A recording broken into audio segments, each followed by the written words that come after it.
बिस्मिल्लाहिर्रहमानिर्रहीम। अस्सलाम वालेकुम नादरीन, आप यूट्यूब चैनल देख रहे हैं, मैं इमरान खान हूँ। जो मुज़ाकरात पाकिस्तान में हो रहे हैं, आप आने वाले दिनों में देखेंगे कि उन मुज़ाकरात से फ़रार की कोशिश की जाएगी और लगातार फ़रार की कोशिश आप होते हुए देखेंगे, क्योंकि PMLN को अब इस बात की समझ आ गई है कि अगर उन्होंने एस्टेब्लिशमेंट के दबाव में इन मुज़ाकरात को जारी रखा। देखें, पहले तो वो ख्वाहिशात का इजहार करते रहते थे कि PTI आए, आकर बैठे, हमारे साथ मुज़ाकरात करें। उसके नतीजे में वो एक ठप्पा चाह रहे थे, किसी तरह हमारे ऊपर ठप्पा लगे कि हम गवर्नमेंट हैं। लेकिन पाकिस्तान तहरीक इंसाफ उनको ये रूम नहीं दे रही थी। लेकिन पाकिस्तान तहरीक इंसाफ ये कह रही थी कि हम तो एस्टेब्लिशमेंट से मुज़ाकरात करेंगे जिन्होंने हमारा मैंडेट छीना है या जिन्होंने हमारे साथ जुल्म और बर्बरियत की है, जो एक्चुअली इस वक्त इक्तदार में है। बाद में पाकिस्तान तहरीक इंसाफ ने अचानक हामी भर ली। उन्होंने कहा ठीक है, हम इनसे भी मुज़ाकरात कर लेंगे, यही तो है एस्टेब्लिशमेंट के नुमाइंदे। ये बात इतनी सादा भी नहीं है। जब एस्टेब्लिशमेंट के बैक डोर राब्ते शुरू हुए पाकिस्तान तहरीक इंसाफ से, तो उनकी तरफ से यह दरखास्त की गई कि हमें फेस सेविंग दी जाए, और फेस सेविंग के लिए जरूरी है कि आपके लोग रिकॉर्ड के ऊपर जो हुकूमत है उसके साथ भी मुज़ाकरात करें। क्योंकि देखिए, कोई ना कोई कवर एस्टेब्लिशमेंट को चाहिए होता है। एस्टेब्लिशमेंट कभी भी ऐसा नहीं होता कि खुद ही मुज़ाकरात करके खुद ही चीजें तय कर ले। एस्टेब्लिशमेंट हमेशा सामने एक फेस रखती है कि जनाब ये चीजें यहां पे हो रही हैं और ये इस तरीके से जस्टिफाई हो रही है, हमारा कोई रोल नहीं है। हमेशा अपने आप को पीछे रखकर काम करते हैं। अब जब हुकूमत को मुज़ाकरात में आना शुरू हुआ तो हुकूमत को पता चला कि यहां पे तो हालात बहुत खराब है और पाकिस्तान तहरीक इंसाफ जो है वो पकड़ाई दे नहीं रही। ये पाकिस्तान तहरीक इंसाफ से मांग रहे हैं तहरीरी मुतालबात, कि तहरीक इंसाफ तहरीरी मुतालबात दे, ताकि बाद में उन तहरीरी मुतालबात को NRO का नाम दिया जा सके। मेरे ख्याल में तहरीक इंसाफ को अगर तहरीरी मुतालबात ज्यादा ही ये मांग रहे हैं तो इनको इस तरह के तहरीरी मुतालबात दे जो पूरे पाकिस्तान की आवाज हो। जैसा कि आप इंटरनेट की बंदिश बंद करें, जैसा कि आप सोशल मीडिया के ऊपर पाबंदियां खत्म करें, जैसा कि आप झूठे मुकदमात पाकिस्तान के शहरियों पर डालना बंद करें, जैसा कि जितने शहरियों का आपने जो नुकसान किया उस नुकसान का अजाला करें, जितने लोगों की गाड़ियां तोड़ी है उनकी गाड़ियां वापस की जाए, जितने लोगों को जुल्म और जबर का शिकार किया गया उन तमाम से माफी मांगे रियासत। यानी वो बहुत सारे ऐसे मुतालबात कर सकते हैं जो इखलाकी नौइयत से और इस नुक्ता नजर से वो अवाम की नजर के अंदर बड़े बुलंद किस्म के मुतालबात होंगे। तो इस तरह के मुतालबात भी पाकिस्तान तहरीक इंसाफ कर सकती है। हुकूमत जो है उसके लिए इस मुज़ाकरात में कुछ हासिल करना मुमकिन अब नहीं है, क्योंकि देखिए, हुकूमत के लिए मुमकिन तब था जब हुकूमत को ठप्पा चाहिए होता कि जनाब हम बैठे हुए, हम हुकूमत है। अब हुकूमत को यह पता चल गया है कि ये मुज़ाकरात हो ही इसलिए रहे हैं कि पाकिस्तान तहरीक इंसाफ को अब रास्ता देना है, क्योंकि दीवार से लगा लगा कर एस्टेब्लिशमेंट थक गई है। कितने ही बंदे इस काम पे लगा दिए थे। मैं उंगलियों के ऊपर आपको गिना सकता हूं कि बेशुमार ऑफिसर थे जिनको मैं जानता हूं, और वो इंटेलिजेंस के लोग हैं बेचारे। वो अच्छे खासे दहशतगर्दी में काम करना है, किसी और चीज में, वो सारे सियासत पे लगे हुए थे, पहले भी लगे रहते थे। लेकिन इतनी बड़ी तादाद में ऐसी बड़ी एंगेजमेंट पाकिस्तान में कभी नहीं हुई। पूरा का पूरा जो आपका इंटेलिजेंस का ऑपरेटर्स है वो एक ही काम पे लगा हुआ था कि PTI नु तुम दो, PTI को पकड़ लो, PTI भी बयाना बनाओ, PTI की सोशल मीडिया, ये जनाब डिजिटल दहशतगर्द है, ये फलाने हैं, ये टमकाने। वो कर करके पाकिस्तान तहरीक इंसाफ पे पूरी इंटेलिजेंस का बेड़ा गर्क करवा लिया, लेकिन पाकिस्तान तहरीक इंसाफ काबू नहीं आई। अब तहरीक इंसाफ को रास्ता देना है, तो रास्ता देने के लिए एक पॉलिटिकल सोल्यूशन के तौर पे सियासी जमातों को आपने सामने बैठा दिया है। सऊदी अरब वाले बयान से भी अब मना कर दिया गया। जो मेरे पास इंफॉर्मेशन है वो ये है कि सऊदी अरब वाला बयान जो है वो उल्टा हुकूमत के गले पड़ गया, बल्कि हुकूमत को डांट पड़ी है कि आप इस किस्म के स्टेटमेंट्स क्यों दिलवा रहे हैं, सऊदी अरब को आप अपने अंदरूनी मामलात में क्यों घसीट रहे हैं। अगर कोई बैकडोर चैनल से या कोई पीछे रहते हुए कहीं पे कोई एक आधी मदद कर सकता है, कोई एक आधा जुमला बोल सकता है, तो ठीक है, आप वो मदद हासिल कर लें। अब ये तो बड़ा ही गैर जरूरी है कि किसी ने आपकी मदद की और आपने डंडोरा पीट के उसको भी अपने साथ लाके सफ में खड़ा कर दिया कि जनाब ये भी मेरे साथ शरीक जुर्म है, आज के बाद जब आपने मुझे गाली देनी है तो आपने इसको भी गाली देनी है। तो सऊदी अरब को इस बात का अदराक है। अब आप ये देखेंगे कि बहुत सारी ऐसी आवाजें जो उठ रही थी वो जरा थोड़ी मदम हो जाएंगी, या इस बात को उस तरीके से नहीं किया जाएगा जैसे पहले किया जा रहा था। इसके बारे में सख्त रद्द-ए-अमल आया और इसके ऊपर मना कर दिया गया है। जिस इमरान खान को माजी में फर्क देखें, ये पड़ा है ना कि जिस इमरान खान को माजी में फितना कहते थे, दहशतगर्द कहते थे, बलवाई कहते थे, जिस इमरान खान को कहते थे इंतशारी टोला लेकर आए और पता नहीं कौन कौन से नाम इनके लिए रखे हुए थे, उसी इमरान खान को आज इमरान खान कह के, उनको साबिक वजीर आज़म कह के मुखातिब किया जाता है। उसी इमरान खान के साथ बैठकर मुज़ाकरात करने के लिए मिन्नतें की जाती हैं। जिस इमरान खान को जेल के अंदर डालना इस निज़ाम की सबसे बड़ी ख्वाहिश थी, उसी इमरान खान को इस जेल से बाहर निकालना आज निज़ाम की सबसे बड़ी मजबूरी है। लेकिन वो इमरान खान जेल में गया भी बड़ा मुश्किल से था, यानी उसको जेल में डालना भी बहुत मुश्किल था। अब वो जेल से निकल भी बहुत मुश्किल से रहा है, यानी उसको जेल से निकालना भी बहुत मुश्किल है। इमरान खान की शख्सियत के अंदर एक चीज है, वो जहां जाते हैं एडजस्ट हो जाते हैं, जैसे माहौल में जाते हैं वो उस तरह अपने आप को ढाल लेते हैं। इस बात का किसी को आइडिया नहीं था, यानी इन्हें लगता था कि 10-15 दिन में इमरान खान टूट जाएगा और हम एक रोता हुआ इमरान खान बाहर निकालेंगे, जो इमरान खान बाहर निकल के रो के एक प्रेस कॉन्फ्रेंस करेगा और वो ये कहेगा जी हमसे बहुत बड़ी गलती होगी, हम माफी मांगते हैं, हम आइंदा इन चीजों का हिस्सा नहीं बनेंगे। इन्हें लगा बहुत कमजोर आदमी है, उसका तवक्कल बहुत बढ़ गया था अल्लाह रब्बुल इज्जत पे। अब ये वाला इमरान खान जो है ये तो 5 वक्त नमाज पढ़ता था। ये वाला इमरान खान वो है जो बहुत सारा दीन को स्टडी कर चुका था। जब भी वो तकरीर करता था तो वो नबी अकरम सल्लल्लाहु अलैहि वसल्लम की, सहाबा इकराम की वो मिसालें देता था, अल्लाह के हुक्म की बात करता था।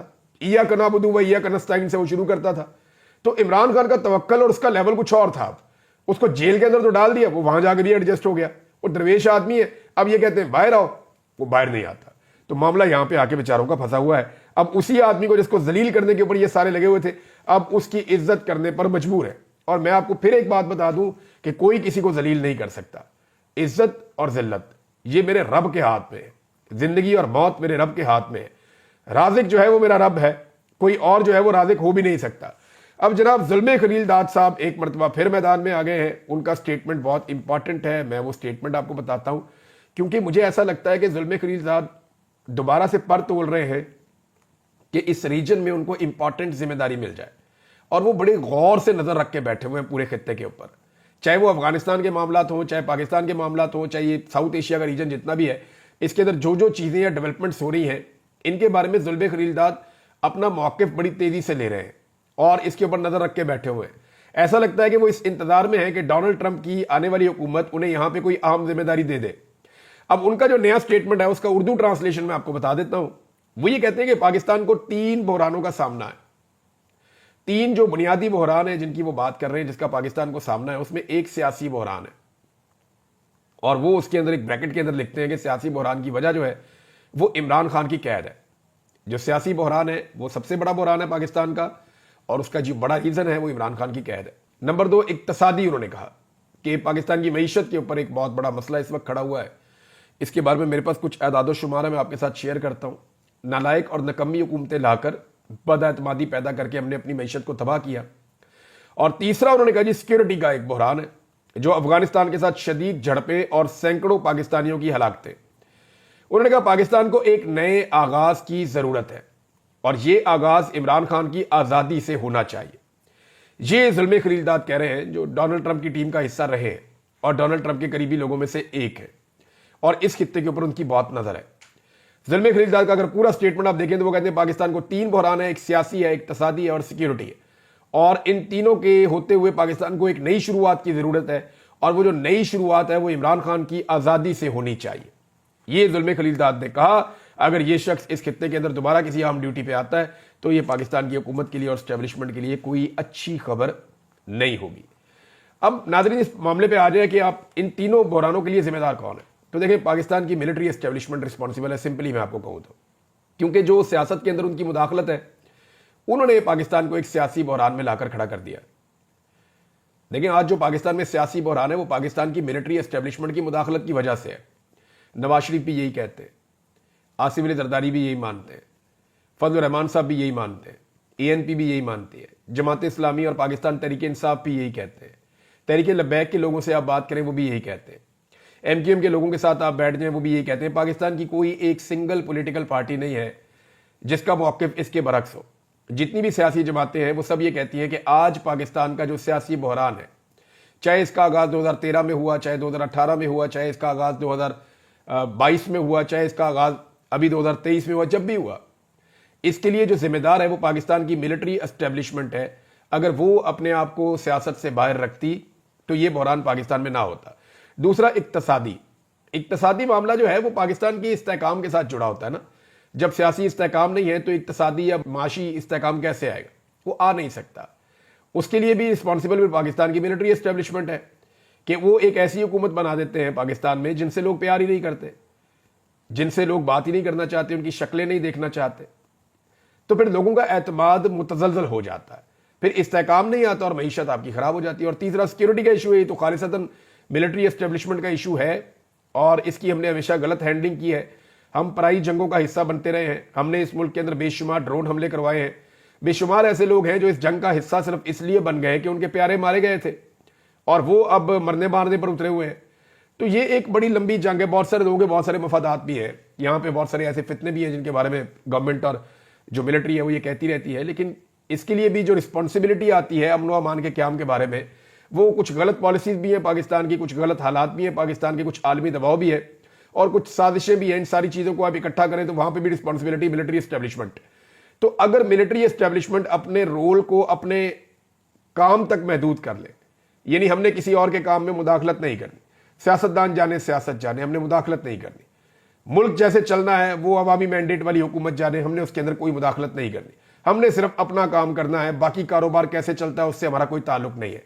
अगर मिलिट्री एस्टेब्लिशमेंट यहां पे इस तरफ जाती है तो ये 3 मसाइल आपके हल होने शुरू हो जाएंगे। हाँ, इमरान खान साहब की आज़ादी इसका एक नुक्ता है आगाज हो सकता है। एक और बहुत बड़ा मसला है पाकिस्तान का जिसका यहां पे जिक्र नहीं किया ज़ुल्म खलीलजाद ने, और मैं इन सारे मसाइल से बड़ा मसला उसको समझता हूं। कभी ना कभी ये मसाइल हल हो जाएंगे। पाकिस्तानियों का बड़ा पोटेंशियल है, पाकिस्तानी इस मसले से पाकिस्तान को इंशाल्लाह निकालेंगे, चाहे एहतजाज करके निकालें, चाहे इनकलाब लाकर निकालें, चाहे सॉफ्ट इनकलाब लाकर निकालें, चाहे वोट के जरिए निकालें, कैसे भी करें ये निकल जाएगा पाकिस्तान इंशाल्लाह। आज नहीं निकलेगा तो साल में निकल जाएगा, साल में नहीं निकलेगा तो 10 साल में निकल जाएगा। लेकिन एक मसला नादरीन पाकिस्तान का ऐसा है जिसको हल करना बहुत जरूरी है और उससे पाकिस्तान नहीं निकल पाएगा जब तक कि पूरी कौम मिलकर एफर्ट नहीं करेगी। तमाम सियासी जमातों को भी बीच में आना पड़ेगा, तमाम तबकात को बीच में आना पड़ेगा, हर फर्द को किरदार अदा करना पड़ेगा जो हम फंस गए जिस मसले में, और वो मसला है क्लाइमेट चेंज का। पाकिस्तान दुनिया के उन ममालिक में से एक है जहां पे ये इशू सबसे ज्यादा उठा हुआ है। हमारी हवा जो है वो सांस लेने के काबिल नहीं रही। पूरी दुनिया में जब कोई शख्स किसी दूसरे मुल्क में या किसी नई जगह पे जाना चाहता है तो वो सबसे पहले आजकल के दौर में वहां का एयर क्वालिटी इंडेक्स चेक करता है इंटरनेट के ऊपर, AQI, और पाकिस्तान के किसी भी शहर का AQI बेहतर नहीं है। पाकिस्तान के ज्यादातर इलाकों का एयर क्वालिटी इंडेक्स इंसानी सेहत के लिए मुज़र है। लाहौर में पैदा होने वाला इंसान जो है जो वहां पे जिंदगी गुजारेगा उसकी जिंदगी के 7 साल कम हो सकते हैं एक साइंटिफिक रिसर्च के मुताबिक। लिहाजा हमें क्लाइमेट चेंज के ऊपर बहुत तेजी से काम करना होगा, इस पे पैसा खर्च करना होगा, इसके ऊपर कोशिश करनी होगी, जंगलात की कटाई रोकनी होगी, नए जंगलात फौरी तौर पे लगाने होंगे, आलूदगी पर काबू पाना होगा और बेशुमार इकदाम करने पड़ेंगे क्लाइमेट चेंज के हवाले से। यानी आप मुल्क को जितना मर्जी आप जमहूरी बना ले, जो मर्जी कर दें, जब तक आप वहां सांस नहीं ले पाएंगे तब तक वो रहने के काबिल नहीं होगा। लिहाजा ये सुनने में आपको छोटा लगता है लेकिन क्लाइमेट चेंज का इशू बहुत बड़ा इशू है, इसको भी पाकिस्तान को फौरी तौर पे एड्रेस करना पड़ेगा। नाज़रीन, एक और बड़ी इंपॉर्टेंट खबर है और डेवलपमेंट है, वो ये है कि वकला ने फैसला किया है कि वो अब पूरे पाकिस्तान के अंदर इज्तिमात करेंगे और आवाज उठाएंगे मिलिट्री कोर्ट्स के फैसलों के खिलाफ। फौजी अदालतें तो अदालतें ही नहीं होती ना, तो उनके फैसले की औकात क्या है। लेकिन फौजी अदालतों ने सिविलियन को सजाएं सुना दी हैं और अभी तक जो 100 से ज्यादा लोगों को सजाएं सुनवाई गई, किसी एक का भी फैसला सामने नहीं आया। वो बेचारों ने जो रहम की अपीलें की थी उनसे करवाई गई थी वो तो सामने आ गई फटाफट, आर्मी चीफ के दफ्तर से लीक हो गई, लेकिन जो फैसला है वो अभी तक लीक नहीं हुआ। कोई एक फैसला भी सामने नहीं आया कि किस बुनियाद के ऊपर किस मुलजिम को क्यों सजा दी गई और उसका जुर्म क्या था, ताकि वो बेचारे जाके अपीलें करें। तो उन्हें कहा जा रहा है कि अपीलें छोड़ो, रहम की अपीलें करो, वहां से हम आपको छोड़ देते, आप अदालतों में अपीलें ना करो। लेकिन वो फैसले सामने आने चाहिए, पता चलना चाहिए। वकला ने जो खास तौर पे इंसाफ लॉयर फोरम है, उन्होंने ये ऐलान किया है कि पूरे मुल्क में मिलिट्री कोर्ट के फैसलों के खिलाफ अब इज्तिमात मुनक्कद किए जाएंगे और इसके हवाले से वकला में और सोसाइटी में जो है वो अवेयरनेस फैलाई जाएगी। एक और चीज आपको बड़ी अजीब बताता हूं नाज़रीन, इमरान खान साहब का जो अलकादर यूनिवर्सिटी वाला एक फैसला है वो 18 दिसंबर को महफूज हो गया था और ये कहा गया था कि 23 दिसंबर को सुना दिया जाएगा। 23 को पता चला कि जज साहब नहीं सुना रहे, 6 तारीख को सुना दिया जाएगा क्योंकि मुज़ाकरात चल रहे थे। 6 को पता चला जी मुज़ाकरात क्योंकि और आगे चले गए हैं, अब 6 का पता चल रहा है, अभी भी नहीं सुनाया जा रहा। यानी आप अंदाजा करें कि पाकिस्तान तहरीक इंसाफ के साबिक वज़ीर आज़म इमरान खान साहब जो हैं उनका केस चला अदालत में और पहले फैसला महफूज हुआ, फिर जब सुनाना था तब नहीं सुनाया, लंबी डेट दी गई, अब जब दोबारा सुनाना है तो तब नहीं सुनाया जा रहा, फिर डेट देने की बात हो रही है। और मजे की बात यह है कि पाकिस्तान की जो मिलिट्री एस्टेब्लिशमेंट से खबर लेने वाले सहाफी हैं जो उनके बहुत करीब हैं, उन्होंने ये पहले बता दिया था। यानी जज ने या जो जुडिशियल सिस्टम है उसने नहीं बताया, इमरान खान के वकीलों को नहीं पता, जो कोर्ट रिपोर्टर थे उनको नहीं पता, वो बेचारे इस बारे में जानते ही नहीं है, उन्हें पता ही नहीं है कि जनाब क्या फैसला हो रहा है या ये फैसला आएगा या नहीं आएगा, वो नहीं जानते। लेकिन जो मिलिट्री एस्टेब्लिशमेंट को कवर करने वाले या उनके करीब रहने वाले जो सहाफी हैं वो इसको ब्रेक कर देते हैं जनाब के 6 तारीख को भी फैसला नहीं आ रहा। آپ اندازہ کریں کیا یہ فیصلہ عدالت میں لکھا جا رہا ہے یا ملٹری اسٹیبلشمنٹ اس فیصلے کو لکھ رہی ہے؟ میرے دماغ میں یہ سوال اس لیے آیا کہ وہ جو رپورٹر ہے وہ کورٹ کو رپورٹ نہیں کرتے، وہ رپورٹر رپورٹ کرتے ہیں ملٹری اسٹیبلشمنٹ کو، ان کے تعلقات وہاں پہ وہیں سے خبریں لیتے ہیں۔ اب جناب وہ یہ کہہ رہے ہیں کہ فیصلہ پھر نہیں آنا، یہ یہاں بیچارے جو کورٹ رپورٹر ہیں وہ ایک دوسرے سے پوچھ رہے ہیں یار یہ کیسے آ گئی خبر؟ انہوں نے کہا جی عدالت کو تو پتہ ہی ابھی کچھ نہیں ہے، ایون جو عدالتی عملہ اس سے رابطہ کیا گیا انہوں نے کہا جی ہمیں بھی نہیں پتا۔ تو یہ اب انصاف کے اوپر یا نظام انصاف کے اوپر بڑے سوالات پیدا ہو جاتے ہیں کہ ججز کے فیصلے کیسے ہو رہے ہیں، کون کروا رہا ہے، کہاں سے لکھے جا رہے ہیں۔ تو اس قسم کے جب فیصلے آتے ہیں نا وہ لکھے ہوئے بھی ایسے ہوتے ہیں کہ ہائی کورٹ میں جا کے فوری طور پہ اڑ جاتے ہیں۔ اس سے پہلے جو 4 سزائیں عمران خان صاحب کو جیل سے دی گئی ہیں وہ چاروں اسی طرح اجلت میں دی گئی ہیں، اور وہ چاروں فارغ ہو گئی بعد میں جب وہ ہائی کورٹ کے اندر پہنچی، معاملات وہاں پہ آئے۔ اور وہ جو ایک فیصلہ ہے خاص طور پہ سائفر والا جس کے اوپر بڑا بلند و بانگ دعوے کیے گئے تھے، وہ تو جسٹس عامر فاروق صاحب نے فارغ کر دیا، جو کبھی عمران خان صاحب کو ریلیف دینے کا وہ سوچ بھی نہیں سکتے، وہاں سے فارغ ہو گیا۔ تو پاکستان پیپلز پارٹی نے ناظرین ایک نیا کام شروع کر دیا ہے اور اس کو کہتے ہیں نورا کشتی۔ نورا کشتی پاکستان پیپلز پارٹی نے شروع کی ہے کہ جناب حکومت ہمیں اعتماد میں نہیں لیتی، ہم انہیں حکومت کو سپورٹ دی ہوئی ہے، ہم حکومت سے اپنی سپورٹ واپس لے سکتے ہیں۔ یہ ساری گونگلوں سے مٹی جھاڑ رہے ہیں۔ جب فارم 47 لیا تب تو آپ اعتماد میں تھے، جب عدت والا کیس ہوا تب بھی پیپلز پارٹی اعتماد میں تھی، جب گولیاں چلائی گئی تب بھی پیپلز پارٹی اعتماد میں تھی، چادر اور چار دیواری کا تقدس پامال ہوا اس پر بھی اعتماد میں تھی، خواتین اور بچوں کو اغوا کیا گیا اس پر بھی اعتماد میں تھی، تشدد اور جبر کے اوپر بھی اعتماد میں تھی، بروٹ میجورٹی بقول بلاول کے اس پر بھی اعتماد میں تھی، ڈنڈے والی جمہوریت بقول بلاول کے اس پہ بھی اعتماد میں تھی، ایم این ایز کو اغوا کیا گیا اس پر بھی اعتماد میں تھی، قومی اسمبلی اور پارلیمنٹ لاجز پر حملے ہوئے اس پر بھی اعتماد میں تھی، خیبر پختونخوا ہاؤس پر حملہ ہوا اس پر بھی اعتماد میں تھی، 2 دفعہ وزیر اعلیٰ خیبر پختونخوا کے ساتھ کیا ہوا اس پر بھی اعتماد میں تھی، ڈی چوک پر گولیاں چلی اس پر بھی اعتماد میں تھی، ہائی کورٹ میں توڑ پھوڑ کر کے سابق وزیر اعظم کو گرفتار کر لیا گیا اس پر بھی اعتماد میں تھی، جبری گمشدگیوں پر بھی اعتماد میں تھی، سندھ میں پورے پاکستان کے مقابلے میں صحافیوں پر سب سے زیادہ ظلم اور جبر رپورٹ ہوا 2024 میں اس پر بھی اعتماد میں تھی، انٹرنیٹ کو سلو کیا گیا، بند کیا گیا اس پر بھی اعتماد میں تھی، اور سوشل میڈیا کی بندش پر بھی اعتماد میں تھی۔ اب یہ آگئے گونگلوؤں سے مٹی جھاڑ دیں، انہیں پتا ہے کہ بین الاقوامی سطح پہ آوازیں اٹھ رہی ہیں، یہ جمہوریت کی دشمنی ہوئی ہے پاکستان میں، بیڑا غرق کیا گیا ہر چیز کا۔ تو اب وہ بلاول جو ہر ظلم اور جبر کا حصہ ہے وہ آ گیا میدان کے اندر کہ نہیں جی میں اس کا حصہ نہیں ہوں۔ یہ پی ایم ایل این والے تھوڑے دنوں میں بتائیں گے کہ بلاول کس جرم میں کتنا شریک تھا اور شریک جرم تھا، لہٰذا یہ بری الذمہ اس سارے معاملے سے نہیں ہو سکتا۔ حکومت نے ناظرین بڑے عجیب و غریب دعوے کیے تھے، یعنی اس حکومت کا دعویٰ تھا کہ ایسے ایسے دعوے کیے کہ اگر آپ اکٹھا کریں تو $100 ارب سے زیادہ کی انویسٹمنٹ بنتی ہے جو پاکستان میں اب تک آ چکی ہے۔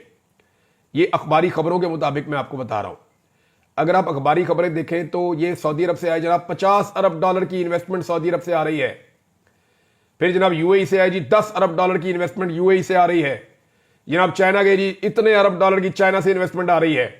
بین الاقوامی دوروں میں کوئی بندہ قریب سے گزر جاتا تھا نا کسی امیر ملک کا وزیر اعظم یا صدر، تو یہ فوری طور پہ فوٹو کھینچ کے خبر لگا دیتے ہیں جناب اتنے $1 اس ملک سے بھی آ رہے ہیں۔ یعنی وہ کہتے ہیں نا کہ باتیں کروڑوں کی اور دکان پکوڑوں کی، یا میاں نواز شریف نے ایک دن سنایا تھا کہ پلے نہیں تیلا دے کر دی میلا میلا، یہ وہ والا معاملہ۔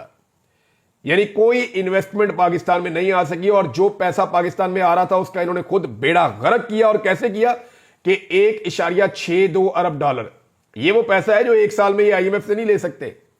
$1 ارب کے لیے کبھی آئی ایم ایف کے پاؤں پکڑتے ہیں، کبھی ورلڈ بینک کے پاؤں پکڑتے ہیں، کبھی ایشین ڈیولپمنٹ بینک کے پاؤں پکڑتے ہیں، کبھی یورپی یونین میں جاتے ہیں، کبھی کہیں جاتے ہیں جی ادھار پیسے دے دو ہم نے اپنے بینکوں میں رکھنے ہیں۔ اور یہ پیسہ باہر سے پاکستان آ رہا تھا $1.62 ارب، یعنی $1 ارب اور 62 کروڑ، اتنی بڑی رقم جو ہے وہ پاکستان میں آ رہی تھی، اور اس کا صرف نقصان انہوں نے کر لیا انٹرنیٹ بند کر کے اپنا ضد اور اپنا شوق پورا کرنے کے لیے کہ جی انٹرنیٹ کو استعمال کر کے نوجوان ہم سے سوالات کرتے ہیں، ہم سے سوال پوچھتے ہیں، ہمیں حقائق دکھاتے ہیں، ہمیں آئینہ دکھاتے ہیں، ہمیں اپنی شکل پسند نہیں ہے لہٰذا ہم انٹرنیٹ ہی بند کر رہے ہیں۔ یعنی یہ تو ایسے ہی نا، انٹرنیٹ کو بند کرنا ایسے ہے کہ آپ کو شیشہ پسند نہیں ہے تو آپ شیشہ توڑ دیں، جناب نہ ہوگا شیشہ نہ مجھے میری شکل نظر آئے گی۔ تو انٹرنیٹ بھی ایسے ہی ہے، جو سوسائٹی جیسی ہوتی ہے نا ویسے ہی اس کا انٹرنیٹ ہوتا ہے۔